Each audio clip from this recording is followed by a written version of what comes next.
Topic है, आप भी जानते हैं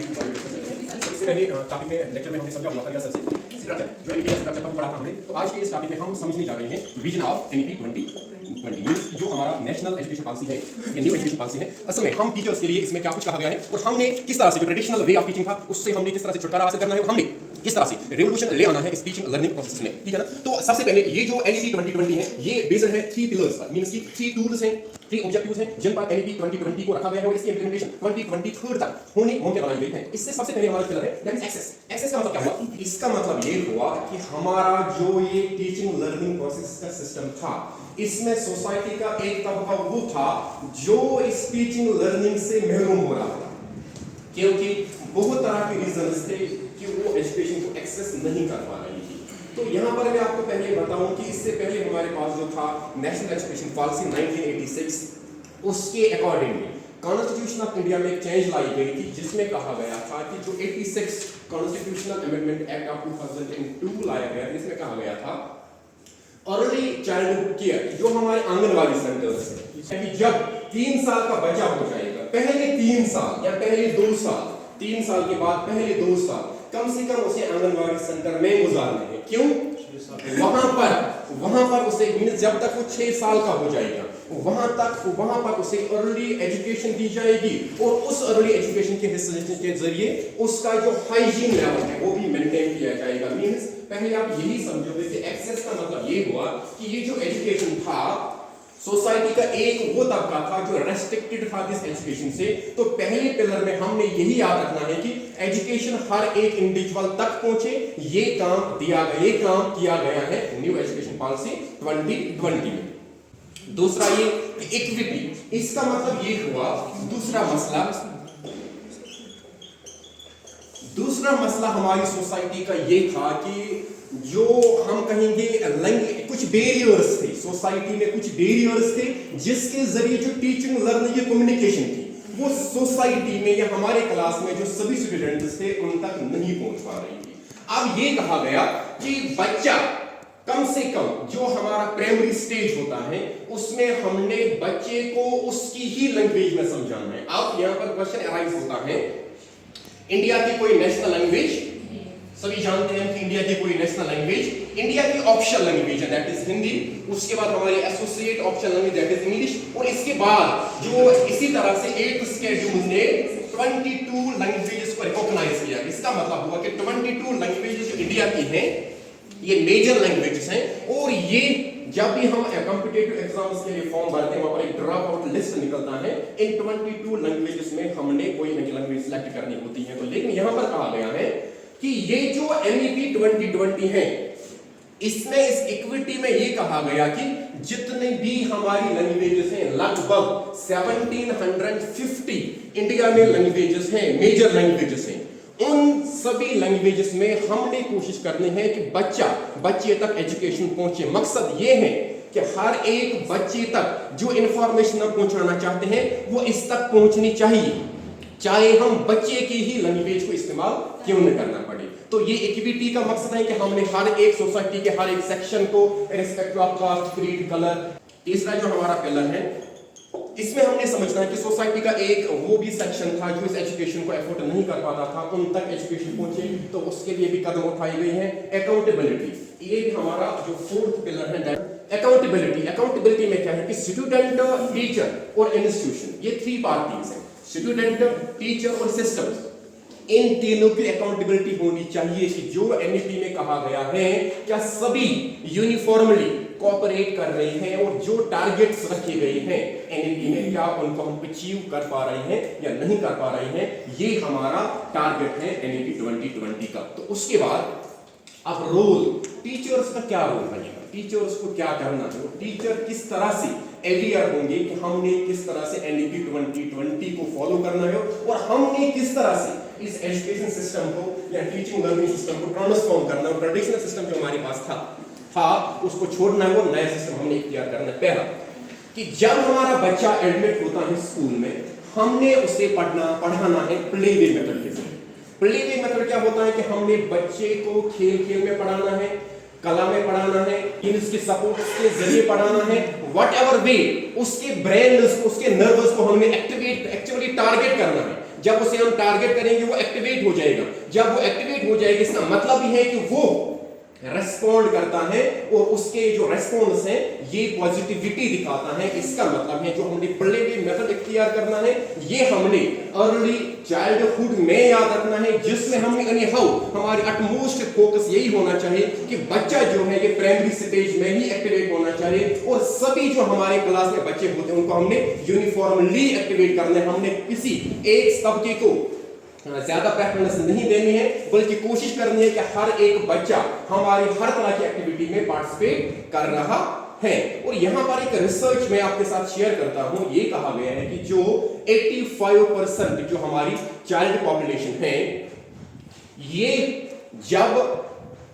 3 से 6 साल के होते हैं, 3 से 6 साल के होते हैं, तो तब क्या होता है कि तब जो इनको सिखाया जाएगा और जिस डायरेक्शन में सिखाया जाएगा उस डायरेक्शन को ये उसी पॉजिटिविटी के, अगर हम पॉजिटिव सिखाएंगे तो पॉजिटिवली ही रेस्पॉन्ड करेंगे, अल्लाह बचाए नेगेटिव सिखाएंगे तो नेगेटिवली ही रेस्पॉन्ड करेंगे। इसलिए इस एनईपी में जो 3 साल के बच्चे हैं उनको टारगेट किया गया है, इसलिए क्योंकि इस 3 साल की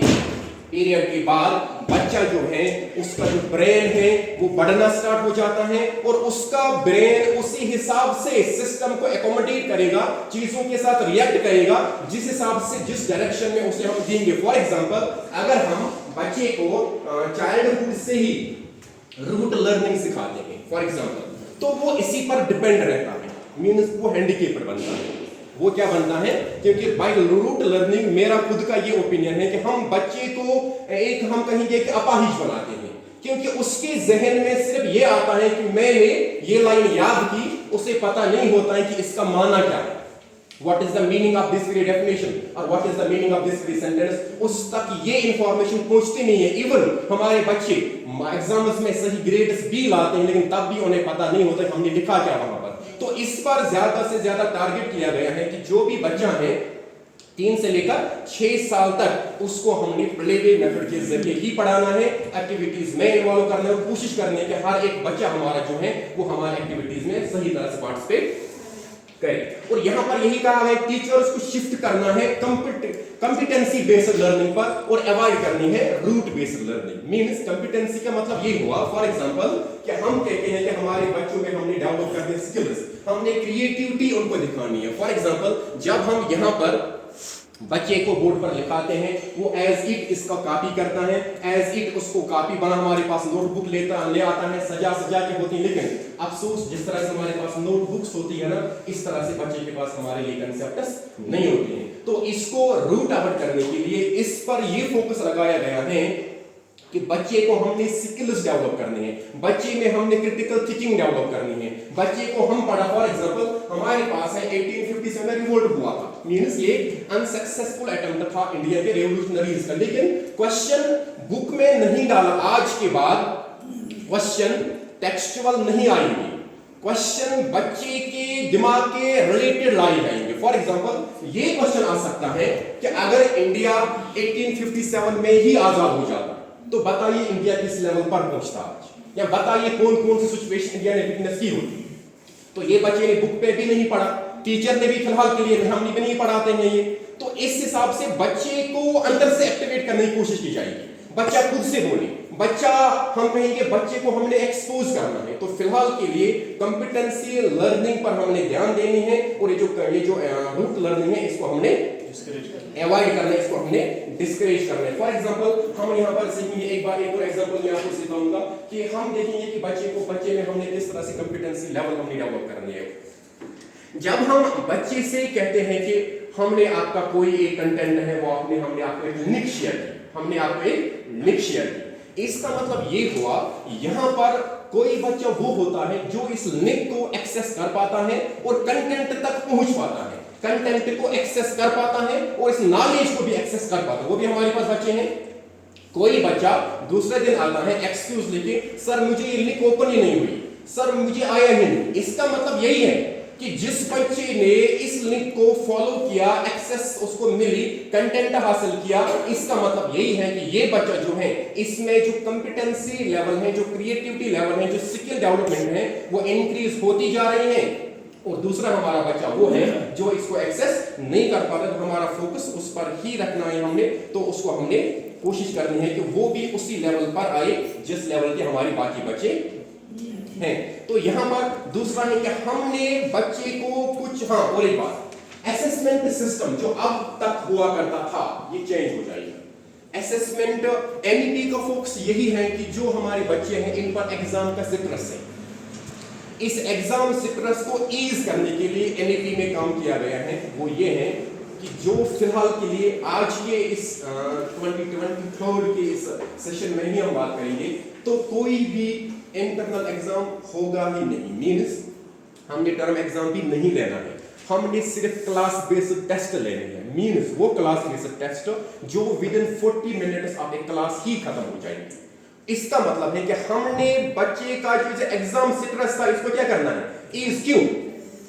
क्योंकि एग्जाम में बच्चा क्या है वो रूट लर्निंग ज्यादा करता है, और हमने प्रैक्टिकल्स में उसे इन्वॉल्व करना है, हमने उसे डिस्कशंस में इन्वॉल्व करना है, हमने उसे डिबेट्स में इन्वॉल्व करना है, हमने उसे प्रेजेंटेशन के जरिए उसे खुद एक्टिवेट करना है। इवन हम क्या करते हैं काम, फॉर एग्जांपल हम बच्चे को एक कंटेंट पढ़ाते हैं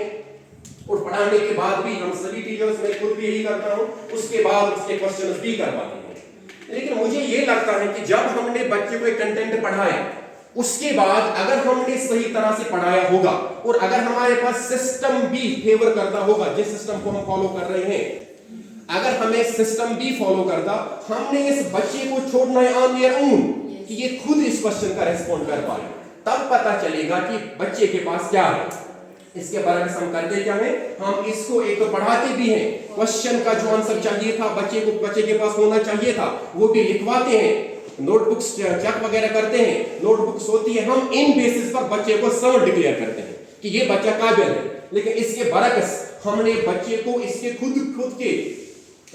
फील्ड पर छोड़ना है कि ये खुद ही चीजों को रेस्पॉन्ड करे अपनी ओर से। अगर ये आज 2 ही 3 ही 4 ही लाइनें लिख पाएगा, लेकिन ये लाइनें ये कभी नहीं बोल पाएगा। लेकिन इसके बारे में हम कुछ और करते हैं, इस पर ही एनईपी 2020 का फोकस है। दूसरा यहां पर जो ट्रेडिशन, हाँ और एक बात, हमने यहां पर इसका मतलब है कि हमने बच्चे के एक फील्ड पर सिर्फ नहीं देना, बल्कि जो होलिस्टिक डेवलपमेंट ऑफ चाइल्ड है उसको हमने फोकस करना है।